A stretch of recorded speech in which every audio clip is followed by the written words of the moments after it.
Hi, today I'm going to demonstrate how to use Founders Edition for CloudCoin. And Founders Edition was created for the actual computer scientists that created CloudCoin. And so it's pretty rugged, it's slow, it's not very attractive, but it does the job. And it's got a few features that make it a good application. One of the features that it has is that you can store it on a USB drive. You don't have to install it. And so that makes it easy to encrypt the entire thing. It makes it easy to move around. And so some people might prefer this type of an application. So I'm going to get it. I just went to the cloudcoinconsortium.com page. I hit get. Now it's going to download in a zip file. And once I've got that, I'm going to move it to my desktop so that I can have it. I'll go ahead and extract it. We've got to extract it because it is a zipped file. Once it's extracted, then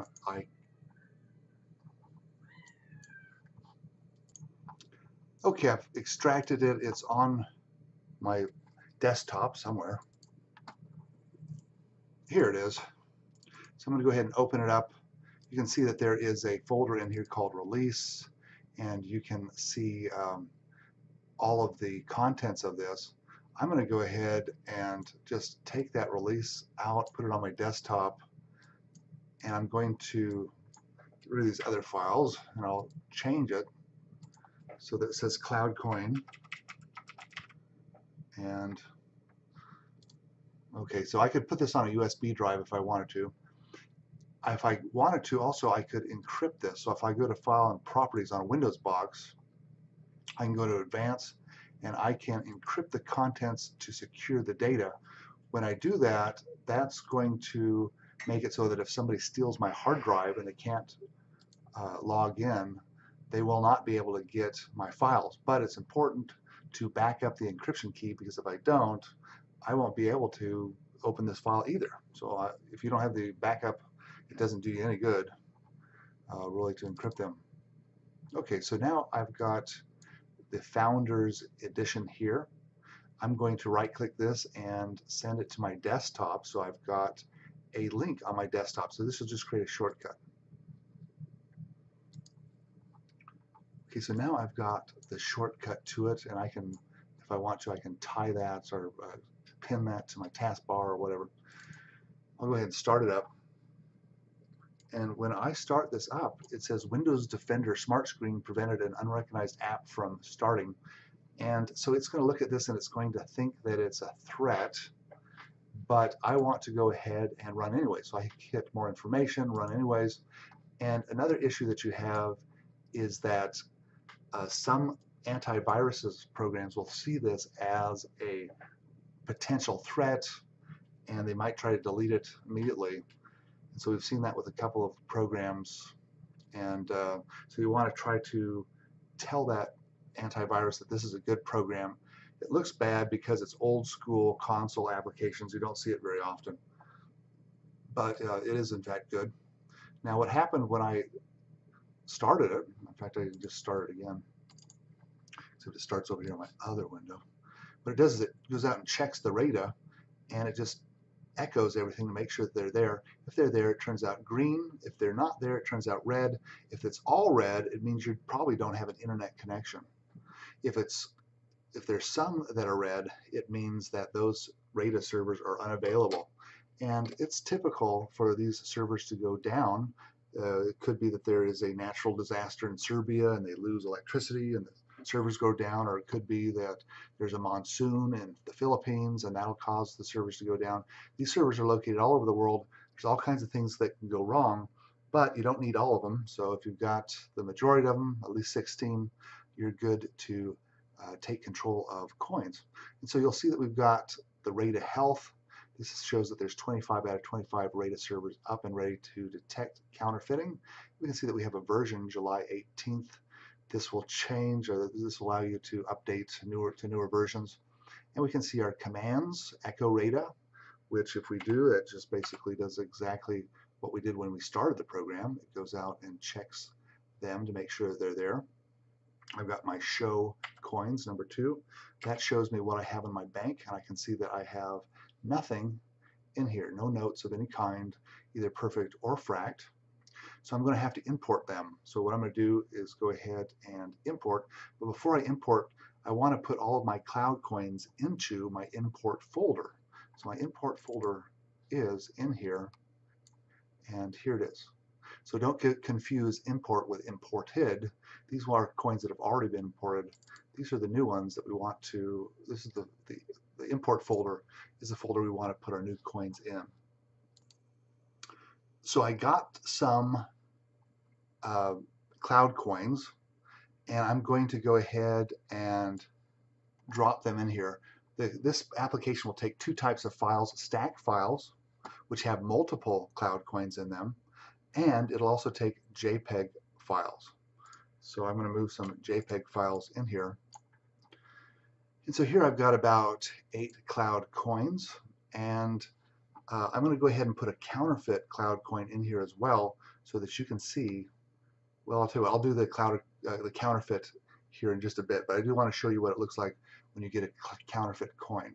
So now I've got these coins in my import folder. I can go back to the application, and when I press 3, which is import, it goes through and gets all of those coins, and it starts authenticating them. And it will check all 25 servers. Ideally, we want to see them pass on all 25, and so that's what's going on right now. It just checked all 8 of those coins, and when it did, they all came back pass. This is wonderful. Then it does a show coin at the end, and I can see that I have 8 perfect ones now in my bank.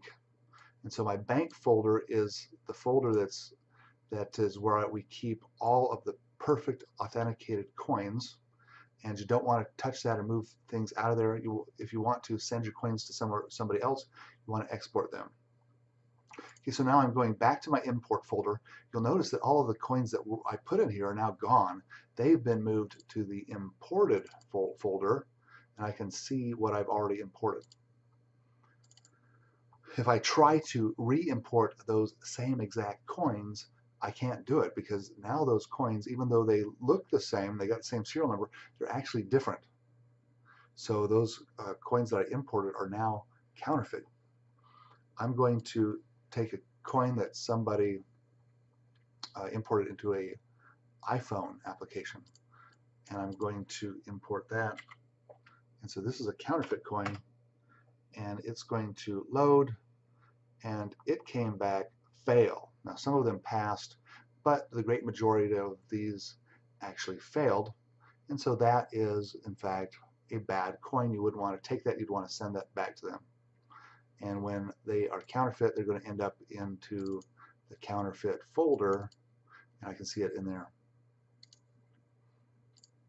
Okay, so now that we have figured out how to echo and show the coins and import, the next thing we're going to do is we're going to export them. When we export them, click 4, and I can choose to either export them as JPEGs or stacks. I'm going to go ahead and export them as a JPEG to start with. How many? I'm going to export 2 of them, and then I'll give them a name. So if I'm going to give them to my friend John, I might put John here. I might put an explanation like a memo, John for helping me move.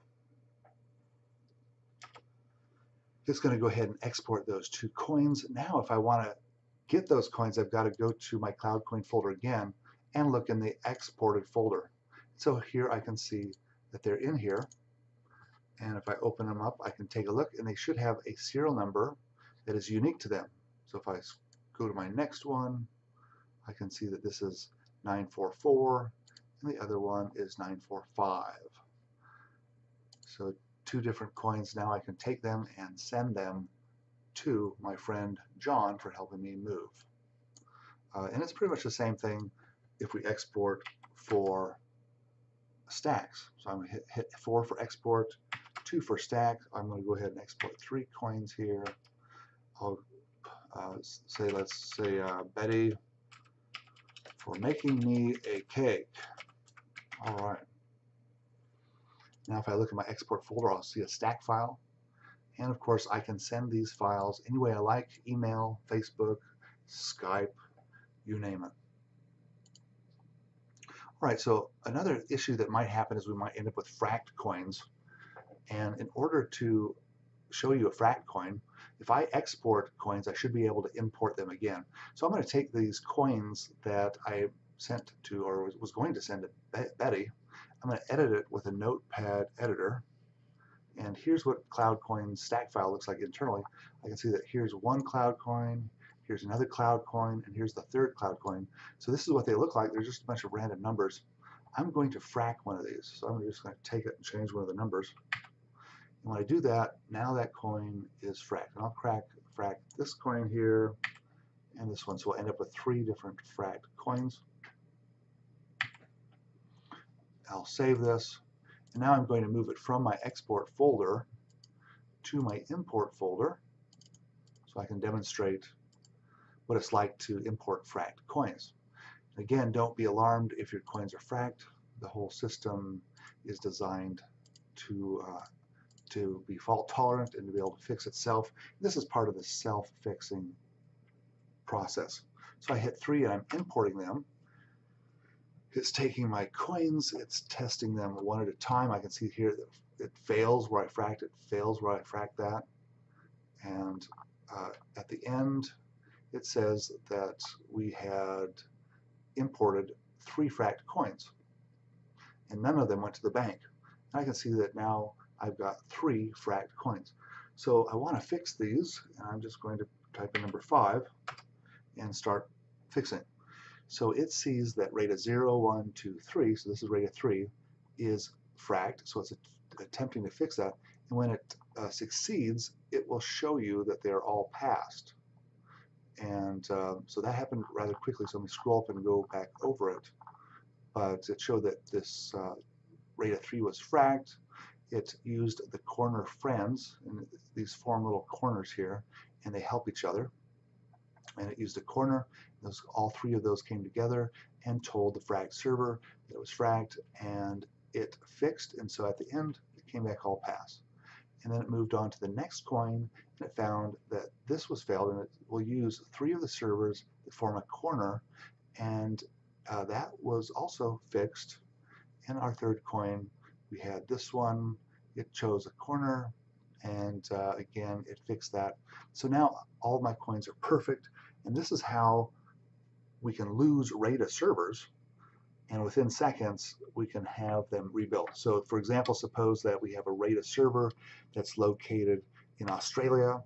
There's a big meteorite that comes and hits that server center, destroys the whole thing. All of the servers are completely and utterly destroyed. We set up another server in somewhere else in the world, another RAIDA, and now all of the coins can start healing automatically. There's a couple more features that are more advanced, and one is the show folder, and that just shows you the directories in which the folders are located in case you forget, and or at least where they're supposed to be in case you decide to move the folders around. That happens rarely. Another thing is export for sales, and what export for sales does is it just, and normally when you export stacks, it puts a whole bunch of coins in one stack file. But when you export for sales, it's going to put every coin in a different stack file. So instead of having one stack file with 50 coins, you would have 50 stack files with 1 coin in each. And that is good when you're going to use our software that allows you to use CloudCoins on your servers. So if that's what you're doing, you want to use number 7. Of course, we have 8, which is quit. All right, that's how we use Foundation. If you have any questions, please put them in the space below. We'll be happy to answer them. If you lose your coins because you screw something up, you can send us the serial number and the date that you lost the coin to cloudcoin@protonmail.com. We will file a lost coin report, and you will receive those coins in 2 years. So you cannot lose your coins permanently so long as you remember the serial numbers and the date you lost it. And another thing is, if you need any help, you're welcome to email us at cloudcoin@protonmail.com, and we'll help you out with whatever problem you have. Thank you very much for using Foundation.